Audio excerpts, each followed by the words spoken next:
Muy bien, bienvenidos una vez más. Vamos a dar inicio a esta segunda semana de trabajo del curso del seminario sobre la filosofía de la educación, matemática y física.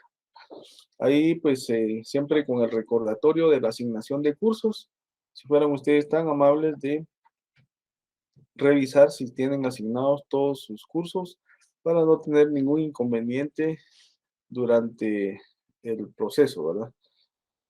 Hemos tenido por ahí algunas complicaciones de estudiantes que llevan cursos y no sé, al final pues no los pudieron aprobar porque no los tenían asignados. Entonces, si fueran ustedes tan amables, siempre de revisar que sus cursos los tengan asignados para no tener ninguna complicación más adelante, ¿verdad? O sea, que terminen el curso y no lo hayan tenido asignado.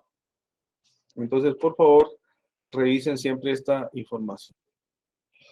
Bien, dicho esto, entonces vamos a dejar de presentar el flyer para iniciar ya nuestra clase. Muy bien, recuérdense que les pedí favor la semana pasada que me enviaran un correo electrónico institucional para poder saber eh, a quién le tengo que enviar el enlace de nuestra cuenta de Drive y así poder compartir la información. Entonces, solamente un compañero por ahí me ha enviado el correo para poder enviarle el enlace. A él ya se lo envié, entonces los que hacen falta, si fueran tan amables de enviarme un correo indicándome su sede y su nombre, y yo les voy a enviar el enlace de Drive para poder enviarle para poder estar enviando información, ¿verdad? Lecturas complementarias y algunos documentos de interés para este curso. Muy bien, entonces bienvenidos todos, bienvenidos por acá ya vemos más y vamos a ir avanzando ya en el proceso. Muy bien, entonces la semana pasada estuvimos hablando ya las generalidades del curso, ¿verdad? Eh, esta semana pues vamos a avanzar de acuerdo a nuestro programa. En nuestro programa del curso, en la semana anterior, la primera parte fue de generalidades. Recordarán ustedes que hablamos de lo que es el seminario, qué es la investigación, la importancia que tiene la investigación, algunos aspectos normativos y de organización, ¿verdad? También vimos una gráfica de los componentes del plan o del proyecto de investigación y pues vamos a ir ya a la segunda semana.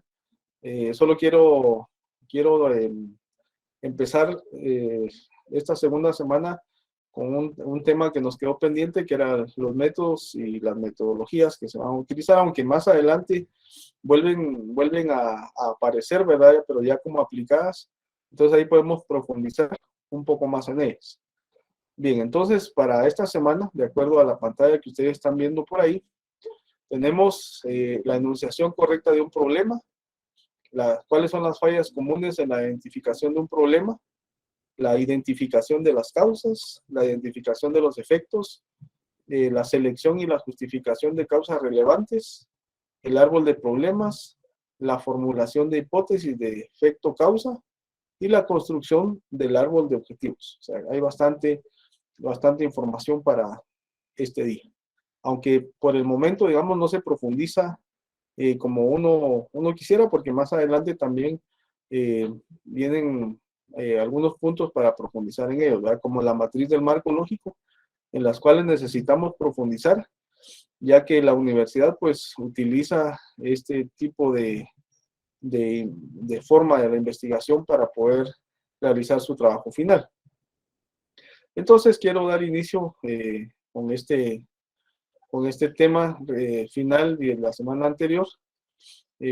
También pues ya envié el enlace al primer compañero que me envió su correo.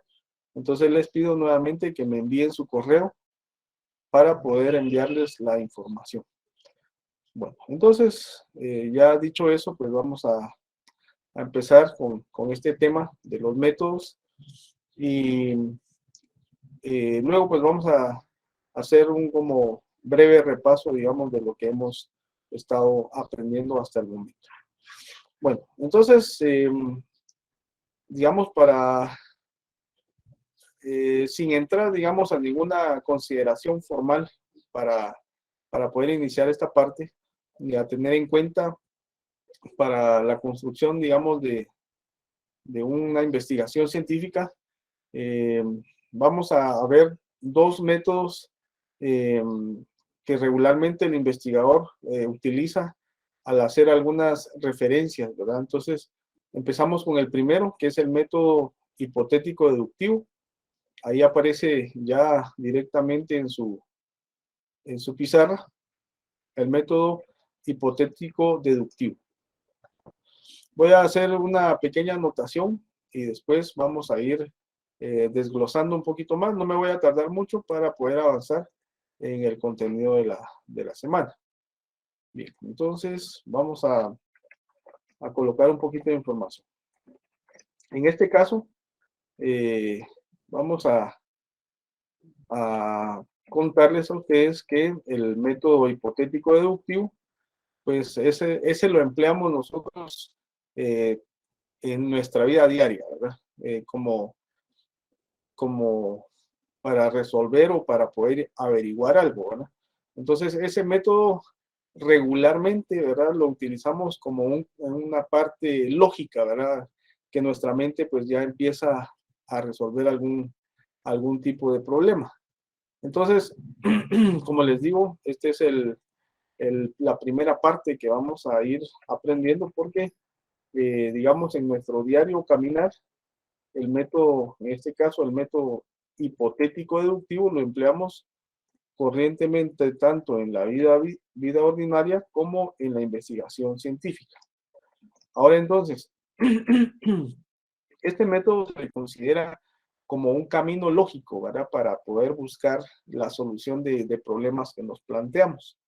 De esa manera, pues, se identifica, digamos, al método hipotético deductivo, ¿verdad?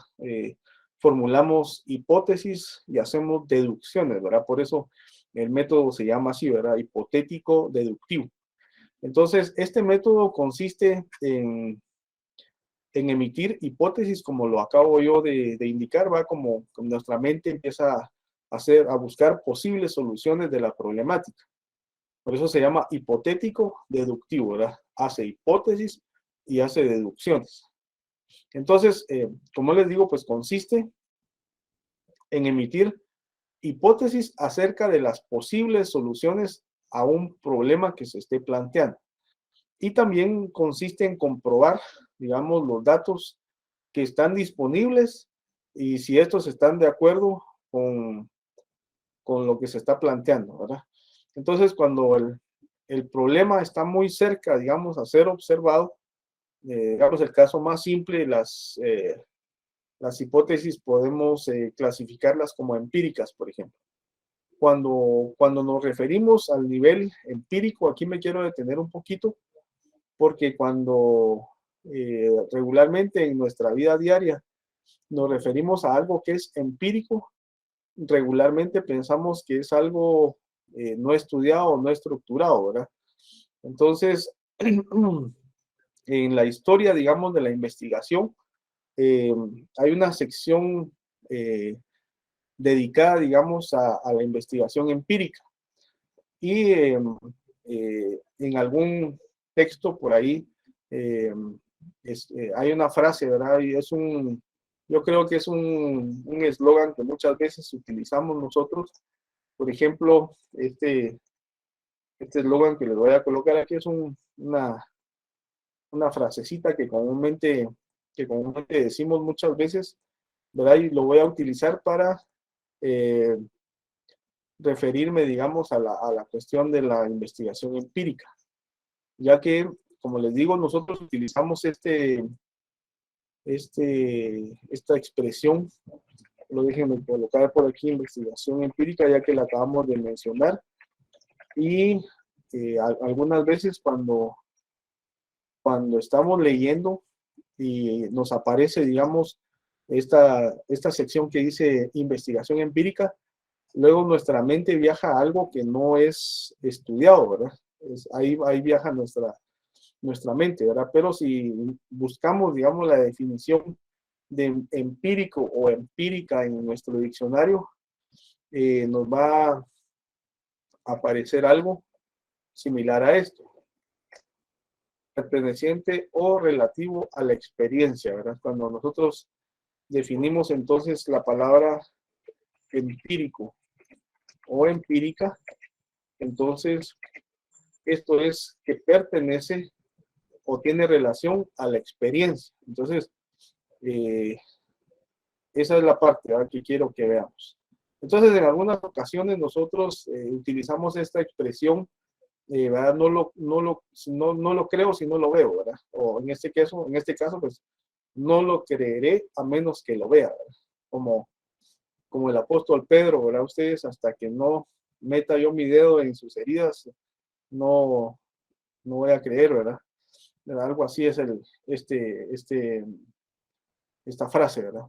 Entonces, esto vino pues de las personas antiguas, ¿verdad? Es un entendimiento fundamental, digamos, que ha impulsado el seguimiento de la ciencia durante diferentes periodos, ¿verdad? Se menciona el periodo renacentista algunas veces, y que este periodo renacentista pues fue el que sentó, digamos, las bases de la ciencia moderna, así como lo conocemos hoy en día, ¿verdad? Entonces la palabra en sí, empirismo, digamos, se deriva de una palabra griega, una palabra griega, eh, me cuesta un poquito pronunciarla, pero mejor se las voy a escribir por acá. Entonces se deriva del empirismo, ¿no? Empereiricos, algo así, que significa experimentado, ¿verdad? De ahí viene entonces el empirismo, ¿no? Empirismo, em, empeiricos, que significa experimentado. Bueno, entonces, nuestro mundo actual, digamos, la palabra empírico, digamos, se refiere a una recolección de datos utilizando evidencia que se obtiene a través de la experiencia o a través de la observación, mejor dicho, ¿verdad? O también mediante el uso, por ejemplo, de instrumentos que son científicos y calibrados. Entonces, cuando hablamos del empirismo dentro del tema de investigación científica, eh, tenemos que tener cuidado porque el empirismo, digamos, no es desconocimiento, ¿verdad? Sino al contrario, es un conocimiento más que todo experimental, ¿verdad? Entonces, a través de la observación, ¿verdad? Mediante el uso de algunos eh, instrumentos, ¿verdad? Entonces, podríamos decir que todos los orígenes del empirismo y de otras facetas, digamos, de la investigación, tienen algo en común, ¿verdad? Que es la dependencia de la observación, ¿verdad? Si nosotros utilizamos el método científico, el primer paso del método científico es la observación.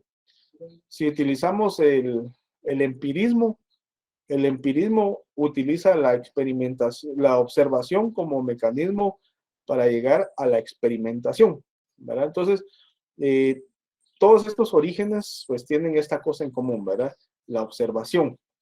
Y digamos los experimentos para recopilar datos y también para probarlos, para poder llegar a las conclusiones, ¿verdad? Entonces, eso era lo que yo quería aclarar, ¿verdad? Porque algunas veces van a escuchar ustedes eh, la palabra empírico o empirismo y entonces podemos llegar a concluir, digamos, que es una forma del desconocimiento, ¿verdad? No sé si alguien de ustedes desea aportar algo acerca del empirismo o de si le quedó claro, digamos, la cuestión del empirismo en la investigación. ¿Alguien que quiera participar?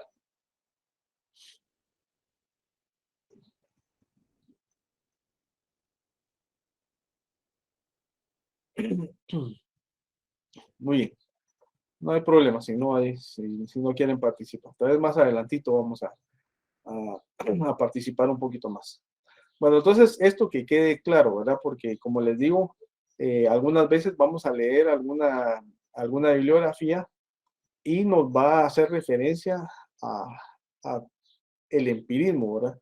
o va a hacer la comprobación por métodos empíricos, digamos. Entonces, uno se queda así como, ¿y qué será eso, verdad? Pero espero que les haya quedado claro, digamos, a la hora de estar hablando de empirismo en la investigación, ¿verdad?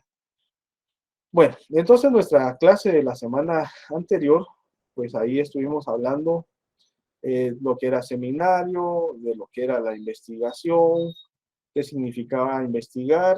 De investigar vimos que nos trasladamos a lo que es indagar. Entonces, investigar dijimos que era indagar para descubrir algo, ¿verdad? Entonces, luego nos quedamos casi iguales con la palabra indagar, ¿verdad?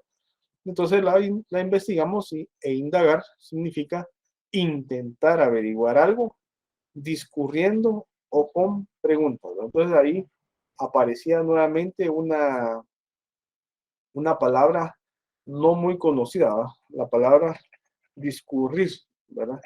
Y si nosotros la buscamos en el diccionario, pues discurrir significa eh, idear algo o inventar algo, ¿verdad? Por eso dice aquí en la definición, intentar averiguar algo discurriendo, o sea, eh, inventando algo o ideando algún plan para hacerlo, ¿verdad? Bueno, entonces, ahí estamos con las definiciones. Luego utilizamos una gráfica del doctor Hernández Sampieri para poder hablar de los enfoques de investigación. Recuerden que regularmente hay dos enfoques que se utilizan actualmente, ¿verdad? Está el enfoque cuantitativo y está el enfoque cualitativo. Luego hay una combinación de estos dos, que es el enfoque mixto, ¿verdad? Entonces, por ahí tenemos algunas consideraciones, digamos, que se tienen en estos dos enfoques, ¿verdad? Por este lado, en el enfoque cuantitativo, recuérdense que uno de los objetivos de la investigación cuantitativa es tener un dato numérico exacto, ¿verdad? Eso es lo que hace una investigación cuantitativa, ¿verdad? Es más, va más enfocada a resultados numéricos, estadísticos, ¿verdad? Entonces ahí tenemos algunas características. Sus planteamientos son muy acotados, sirve para medir fenómenos, utiliza la estadística y la prueba de hipótesis y la teoría. Ahí vemos su proceso deductivo, como lo vimos anteriormente, pues lo estamos viendo ahorita, perdón, secuencial, probatorio, analiza la realidad. Esto no lo estoy explicando porque lo vimos la semana anterior, solo estoy dando un repaso rápido sobre lo que vimos. Luego nos íbamos al enfoque cualitativo. Vemos que las características pues son, difieren en algunos casos, ¿verdad? Por ejemplo, en sus características, si nos vamos al planteamiento eh, cualitativo y lo comparamos con el cuantitativo, observamos que, digamos, en el cuantitativo tenemos planteamientos que son muy cortos, muy acotados, mientras que en el cualitativo hay planteamientos más abiertos que van enfocándose, ¿verdad? Aquí medimos fenómenos, en el cualitativo se conduce en ambientes naturales, ¿verdad? Aquí utilizamos estadística y aquí los significados se extraen de los datos. Aquí se prueba la hipótesis y la teoría, aquí no se fundamenta en la estadística. Entonces hay digamos, diferencias entre los dos métodos. Y al final, pues, vimos un poquito más enfocado lo que era la ruta cuantitativa y la ruta cualitativa. Recuerden que se le puede llamar enfoque cuantitativo y cualitativo. También algunos le llaman la ruta cuantitativa y la ruta cualitativa. Entonces, estos son dos enfoques de investigación y que se puede hacer una mezcla de ellos dos en la ruta mixta o el enfoque mixto, ¿verdad? Aquí vimos algunas diferencias. Aquí ya eran los componentes del plan o proyecto de investigación. Vemos que se inicia con lo que es la identificación del problema, la investigación documental, la pregunta de investigación, el marco teórico y contextual, la fijación de objetivos, la elección de métodos y técnicas, la investigación de campo, el análisis e interpretación de datos y la redacción y presentación del informe. También les decía yo que esto no es una receta médica que haya que seguirla al pie de la letra, ¿verdad? Porque puede variar en los diferentes tipos de investigaciones que podamos tener. Bueno, al final pues di una introducción a lo que era la metodología, ¿verdad? Y ahora pues que estamos ya trabajando en lo que es el método. Entonces ahorita estamos trabajando en lo que es el método. Vimos que el método es el procedimiento, digamos, que se siguen las ciencias para hallar la verdad y también para enseñarla. Esa es la definición, ¿verdad? Entonces, básicamente nosotros utilizamos dos tipos de métodos.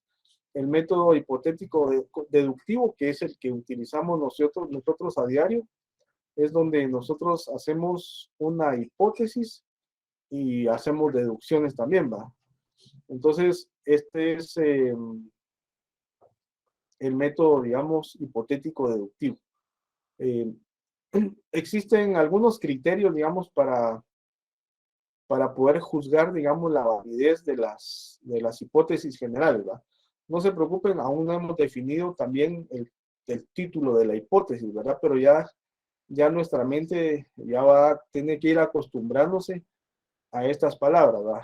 Hipótesis, empirismo, ¿verdad? Tiene que ir ya acostumbrándose a escucharlas, ¿verdad? Entonces, existen algunos autores que dicen que hay algunos criterios, digamos, para poder juzgar la validez de las hipótesis generales. Y estas pues son aplicables tanto a hipótesis próximas o muy cercanas a la experimentación, como también a las que están solamente en un nivel teórico, ¿verdad? Entonces, rápidamente les digo algunos criterios, digamos, para juzgar la validez de las hipótesis generales. Las voy a ir enlistando aquí en la parte de abajo. Bueno, entonces, para poder juzgar la validez del método hipotético deductivo, pues se tienen la primera parte, que el poder explicativo, ¿verdad? O sea, la capacidad de las hipótesis de dar razón de los problemas planteados, así va, y de los datos que tiene disponibles. Por otro lado está también el que llamamos el poder predictivo. También entonces, el segundo paso sería aquí el poder predictivo. Y en este caso, pues diríamos que, digamos, si de una hipótesis se deduce, miren, aquí utilicé la palabra deducir, ¿verdad? Se deduce una determinada consecuencia, entonces puede decirse que